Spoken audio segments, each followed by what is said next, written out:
Welcome back to the deep dive. We're looking at a devotional called Rhapsody of Realities by Pastor Chris. And the idea, based on what we've dug into, is that the real key, the secret sauce, if you will, to unlocking this radical increase in grace and peace, it isn't just knowing stuff. Right, not just general information. It's about accessing a very specific, almost specialized kind of knowledge.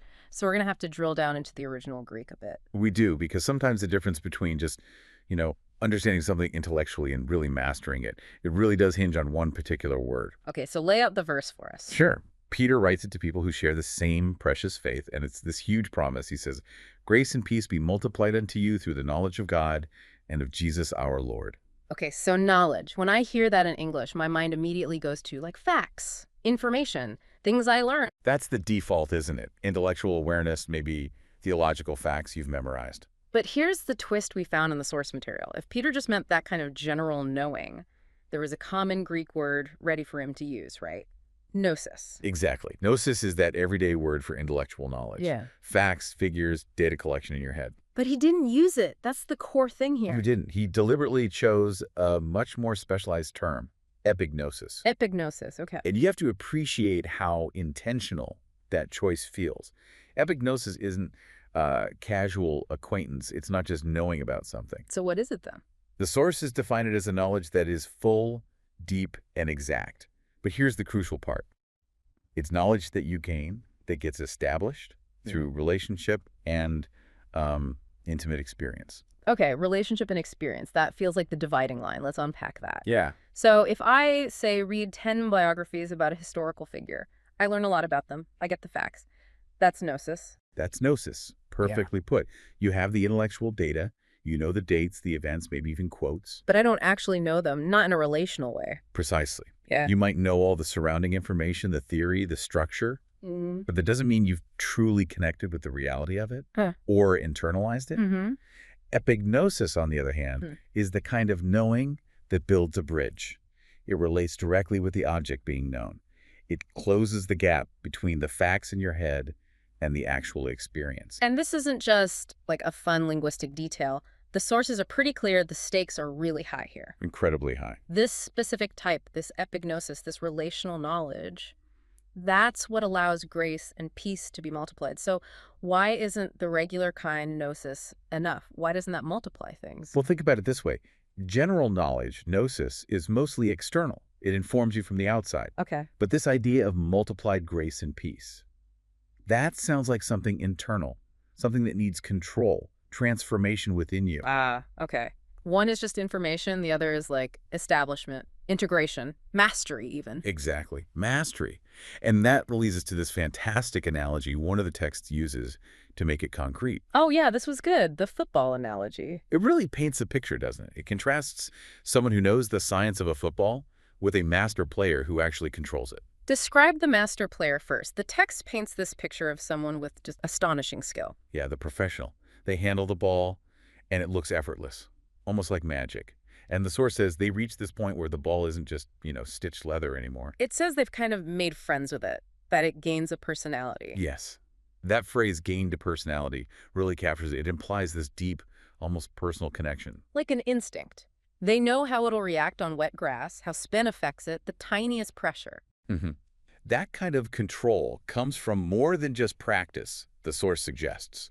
It's a deep relational understanding built over time. Okay, so that's the master. Now, contrast that with the other person in the analogy. Right, the person with the general knowledge. Let's say an engineer, maybe an aerodynamicist who specializes in sports equipment. Okay. This person knows everything about the ball, technically. The synthetic materials, the molecular structure, the optimal air pressure, the physics of flight, the math behind a curveball. All the quantifiable data, all the gnosis. Tons of gnosis, abundant gnosis. But, and this is the absolute core of the analogy, put that brilliant engineer on the field. Ask them to dribble past a defender or curl a free kick into the top corner. They can't do it. They have zero control, zero mastery, despite knowing everything about the object. Exactly. They have no mastery of the thing they understand so much about scientifically. Now, someone listening might push back a bit here. They might say, okay, but the footballer's skill is just practice, muscle memory, repetition. It's not some mystical relationship. How do the sources differentiate that? That's a really important question. And yes, repetition is obviously crucial for building any skill. But the sources argue epignosis goes beyond just conditioning. How so? They describe it as unification. Yeah. Repetitive practice is the means, the vehicle, through which the knower of the player and the known of the ball become, in a sense, fused. Fuse. Yeah. The engineer always remains external to the ball, observing it. The master footballer, through that consistent, focused engagement, they internalize the ball's behavior. Their actions become an extension of the ball's possibilities. So the practice isn't just programming muscle memory, it's forging that connection. Precisely. Mastery, in this view, doesn't just come from practice. It comes by the relationship built during the practice. Okay, that clarifies it. So the core insight holds. Mastery comes through relationship. And epignosis is the specific type of knowledge that enables mastery because it unites the knower with what's known.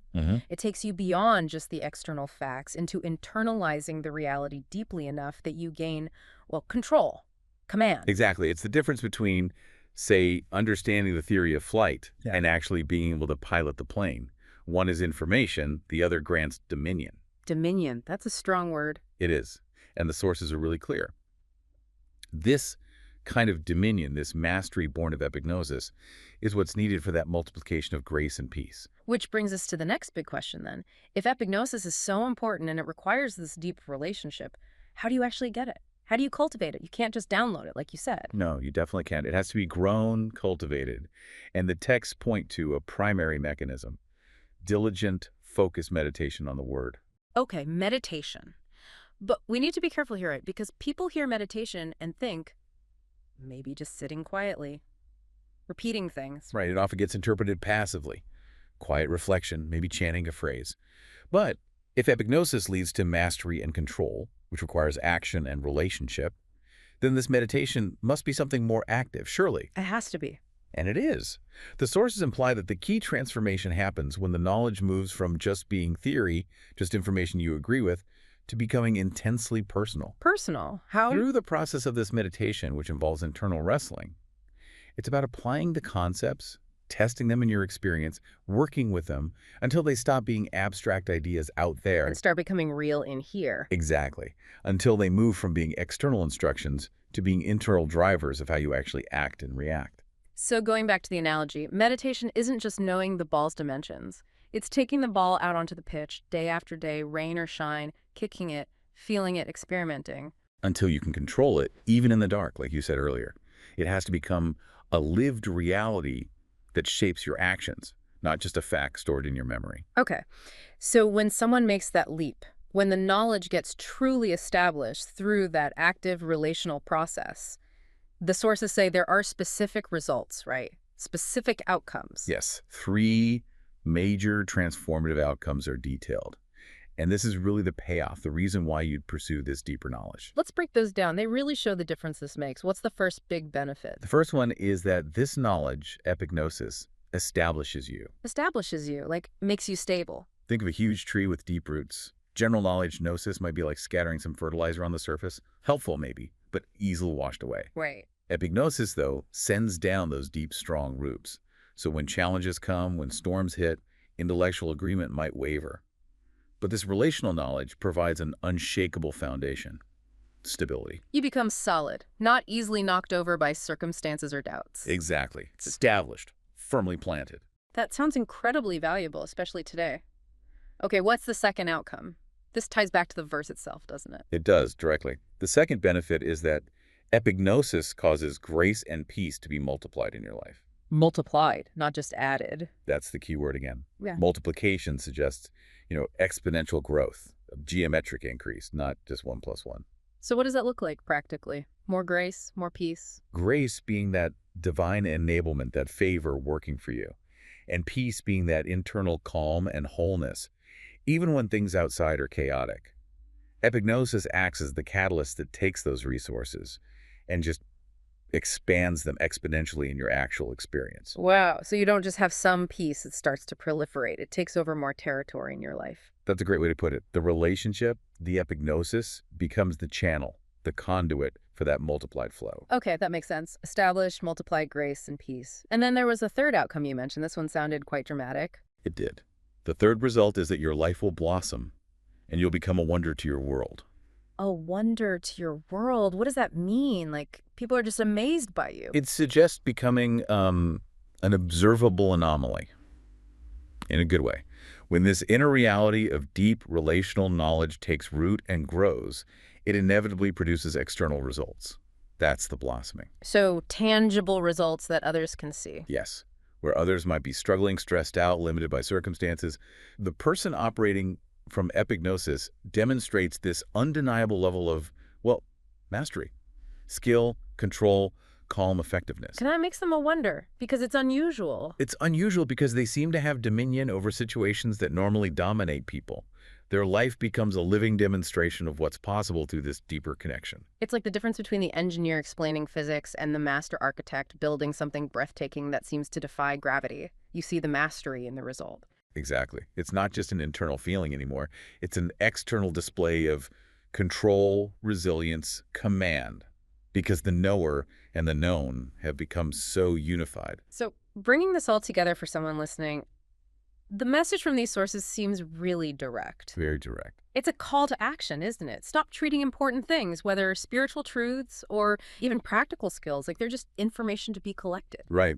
Move beyond theory. You have to actually cultivate the relationship. You have to engage with it, wrestle with it, apply it until it becomes a living, breathing reality for you. It's that fundamental shift from knowing about the football to having the absolute mastery of the player on the field. So the real power isn't just piling up facts. No, the true transformative power isn't in the volume of information you have knowing all the science about the ball. It's in the depth of that personal experience and relationship. The epignosis. That results in genuine control, genuine command. That's the engine that drives multiplication. Okay, so as you listening, go about your week. Here's maybe something to chew on, a final thought building on this.